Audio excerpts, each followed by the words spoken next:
예, 마님.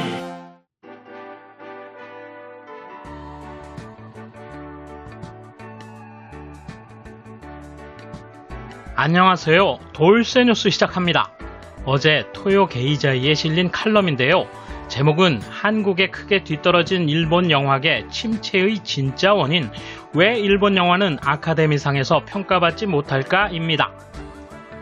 세계적인 수준으로 발돋움하고 있는 한국 영화계의 분석을 바탕으로 일본 영화계가 침체된 원인을 분석한 칼럼인데요. 한숨 가득한 반응이 뜨겁군요. 칼럼 내용을 먼저 살펴보겠습니다. 통 끄신 구독, 좋아요. 또다시 쾌거 달성. 지난 4월 26일 미국 로스앤젤레스에서 열린 제93회 아카데미 시상식에서 미국으로 이민 온 한국인 패밀리의 이야기를 그린 미나리가 여우 조연상을 차지했다.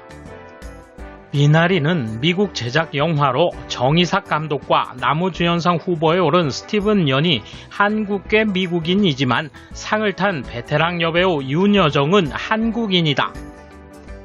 영화 속에서 쓰이는 언어도 절반 이상이 한국어여서 지난해 작품상을 받아 세계를 충격으로 몰아넣은 한국 영화 기생충에 이어 한국계 영화의 진격이 멈추지 않는다. 아카데미에서 멀어진 일본 영화. 한편 일본의 실사 영화는 2008년 다키타 요지로 감독의 굿바이가 아카데미상 외국어 영화상을 수상한 쾌거를 누렸지만 그 후 2018년 고레에다 히로카즈 감독의 어느 가족이 이 부문 후보로 선정되었을 뿐이다. 기생충으로 그랑프리에 해당하는 작품상과 국제장편영화상을 더블 수상했고 봉준호 감독이 감독상과 각본상도 제패했다. 그리고 이번에 미나리로 여우 조연상을 거머쥔 한국 영화계에는 완전히 추월당한 느낌이 든다. 일본 영화는 1950년대부터 외국어 영화상 후보 작품을 내놓았고 1990년에는 그 후보 단골이었던 거장 구로사와 아키라 감독이 아카데미상 명예상을 받았다. 오스카 레이스에서 앞서 있다가 어째서 이렇게 차이가 벌어져 버린 것인가? 그런 의문을 느끼고 있는 사람이 많을 이번 기회에 평상시 엔터테인먼트 매체를 대상으로 일본 영화 취재를 실시하고 있는 작가로서 왜 일본 영화는 세계적인 콘텐츠가 될 수 없는 것일까? 라는 의문을 세계의 영화 사정에 정통한 영화인들에게 물어 검증해보자. 우선 현재 일본에는 천재적 영화감독 봉준호 같은 인재는 없을까? 라스트 사무라이나 바벨 그리고 9월 개봉할 미나마타 등의 미국 영화에서 캐스팅 디렉터를 맡아온 나라하시 요코 씨는 일본에도 세계에서 인정하는 영화 크리에이터는 있습니다 라고 말한다. 하긴 2018년 칸 영화제 황금 종려상을 수상한 고레에다 히로카즈 감독과 2020년 베네치아 국제영화제 은사자상을 수상한 구로사와 기요시 감독이 있다. 그런데도 해외 프로모션이 취약하다. 더 강하게 내세우면 미국 등에서 극장 개봉할 수 있거나 글로벌 스트리밍 서비스로 배포할 수도 있을 것이다. 어느 가족도 멋진 세계를 그려냈는데 이번에 아카데미 작품상을 탄 노매드랜드와 마찬가지로 자본주의 사회에서 낙오된 인간들이었다. 즉 주제성에 있어서는 세계에 통할 수 있는 것들이었다. 부족한 것은 국가의 서포트. 일본이 한국에 비해 부족한 것은 국가 공금을 들인 백업이라고 한다. 영화 제작부터 인재 육성, 해외 진출까지 지원하는 한국영화진흥위원회 코픽은 연간 약 400억 엔을 지출하는 반면 일본 문화청이 영화에 지원하는 금액은 약 20억 엔이라고 한다. 단순 비교해서 한국이 20배나 더 돈을 쓰는 셈이다. 특히 크리에이터에 대한 지원이 부족하다. 봉준호 감독 밑에서 조 감독을 맡은 경험이 있어 첫 감독작 고지의 남매에서 빈곤의 문제를 선명하게 그린 가타야마 신조 감독은 현장에서 실감한 것을 이렇게 말한다. 한국에서 일할 때 조감독 동료에게 연락하면 몇 년 만에 근황을 물어봐도 예전과 똑같은 각본을 쓰고 있어 놀라워요. 그들은 나라의 지원을 받아 생활에 쪼들림 없이 하나의 각본에 3년에서 5년이라는 시간을 들여 품질을 추구하고 있습니다. 일본에서도 도움이 있으면 좋겠습니다. 한국은 장편 영화를 만든 실적이 있는 감독, 작가라면 이 초기 단계부터 지원을 한다.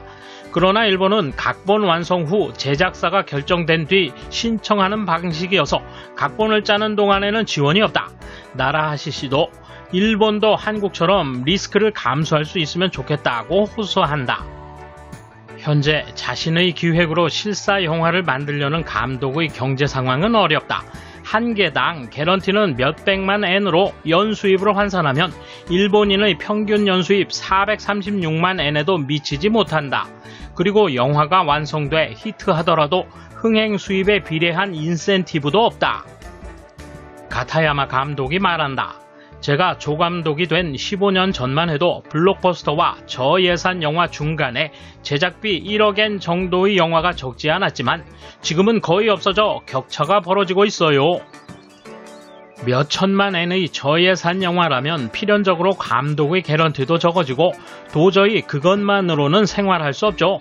그런 상황이 계속되면 감독도 이용만 당한다는 생각이 들어 동기를 유지할 수 없게 되죠. 영화 감독들의 신음소리. 나라하시 씨도 일본에서는 영화 감독들의 신음소리가 들린다고 말한다. 현재 나라의 지원을 기대할 수 없다면 세계적인 기업으로 성장한 스트리밍 서비스의 타겟책을 모색할 수는 없을까? 나라하시 씨도 가타야마 감독도 넷플릭스의 오리지널 서비스를 만들며 일한 적이 있어 그 윤택한 예산과 창작성의 높은 수준을 실감했다고 한다. 이미 극장 흥행 수입만으로 벌이가 되는 시대가 아니기 때문에 방송이나 유료 채널에 재능이 모이는 것은 당연한 흐름이다. 미드나잇 스완으로 일본 아카데미상을 획득한 우치다 에이지 감독의 성공 예도 있다. 그러나 역시 크리에이터의 활로는 거기밖에 없는 것일까? 자금력 있는 외자에 의존할 수밖에 없고 정말로 나라의 지원은 없는 것일까? 2010년에 국가에서 시작한 쿨재팬 프로젝트는 애니메이션을 지원하는 시책이라는 인상이 강하지만 실은 실사 영화의 해외 진출도 노리고 있었다. 송장꾼 돌풍 이후 국가는 절호의 기회에 손을 놓지는 않았고 일본 영화를 더 팔려고 했던 것이다. 그러나 영화 제작자 히로 마스다의 폭로 저서에 따르면 이를 위해 수십억엔 이상의 세금이 투입되었으나 경제 산업성의 계획 미숙으로 글로벌 진출은 실패하고 자금은 회수되지 않아 손실을 입었으며 더구나 일본 영화 스태프에게는 1엔도 돌아가지 않았다고 한다. 결국 거액의 혈세가 낭비되고 말았다. 충격적인 고발이다. 만약 그만한 돈이 제작자 지원에 쓰였더라면 지금쯤 세계에서 높은 평가를 받는 영화가 더 많이 만들어졌을 것이다. 필요한 새로운 지원책. 쿨재팬의 실패에 대해서는 좀 더 검증되어야겠지만 영화계를 위해서는 그 실패를 통해 새로운 지원책을 찾아 나가야 한다. 문화 예술을 위해서만이 아니다. 팬데믹의 수습이 보일 것 같지 않고 주택 내 소비의 요구가 높아지는 가운데 일본에 있어서 뛰어난 영상 콘텐츠를 만드는 것은 큰 비즈니스 찬스이기도 하다는 생각이기 때문이다. 이번 소식은 여기까지입니다. 시청해주셔서 감사합니다. 돌쇠처럼 오직하게, 마님처럼 화끈하게.